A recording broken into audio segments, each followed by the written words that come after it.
ভাবছিলাম বাজার ঘুরতে যাব, তারপর পকেট চেক করে ভাবলাম আমি একদম ডিজিটাল ভিখারি। সকাল সকাল উঠে ভাবছিলাম আজকে কোনো কাজ কাম নেই, তাই একটু দুর্গাপুর বাজার থেকে ঘুরে আসি। কিন্তু বাজারে যাওয়ার পথে মনে হলো আমার অবস্থা যতটা না খারাপ তার থেকেও বেশি খারাপ আমার পকেটের অবস্থা।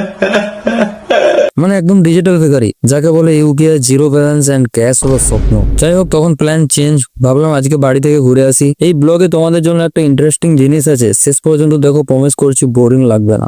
কোনো কাজ কাম ছাড়া ঘুরতে ঘুরতে ঢুকলাম আমাদের লেজেন্ডারি মেসে। আর মেসে ঢুকে আমাদের ইন্ডিয়ার সেলিব্রিটি চিঙ্কি আর পিঙ্কির সাথে দেখা হয়ে গেল। এরা কি বলছে একটু শোনো।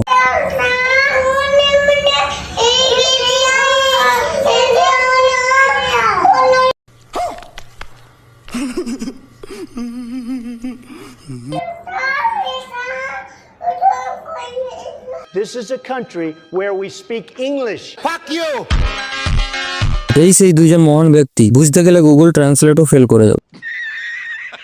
তারপর ম্যাচ থেকে বেরিয়ে পড়লাম বাড়ির উদ্দেশ্যে। আর তখনই দেখলাম দুর্গাপুর ব্যারেজের মধ্যে রোড আউট। তাই দেখি নিচে দিয়ে একটা সুড়ঙ্গ রোড বানিয়েছে, ভাই একদম পাবজি টানেলের মতো। দেখতে পাচ্ছ কনস্ট্রাকশনের কাজ চলছে। আমি হঠাৎ ভাবতে লাগলাম যদি এই গেটগুলো এখন ভেঙে পড়ে তাহলে আমিও ভাইরাল নিউজ হয়ে যাবো। এবার একটু বড় স্বপ্ন দেখি, আমার সামনে থাকা অডি, রোলস রয়্যাল, বিএমডাব্লিউ, বাংলার পুরো জিটিপি, সাথে আমি আর আমার পালসার পৌঁছে যাবো একদম উইদাউট টিকিট বাংলার বর্ডারে। যাই হোক, বাং শেষ করে আজকের ব্লগটা এখানেই শেষ করছি। দেখা হবে আবার নতুন কোনো খতরনাক কন্টেন্ট নিয়ে।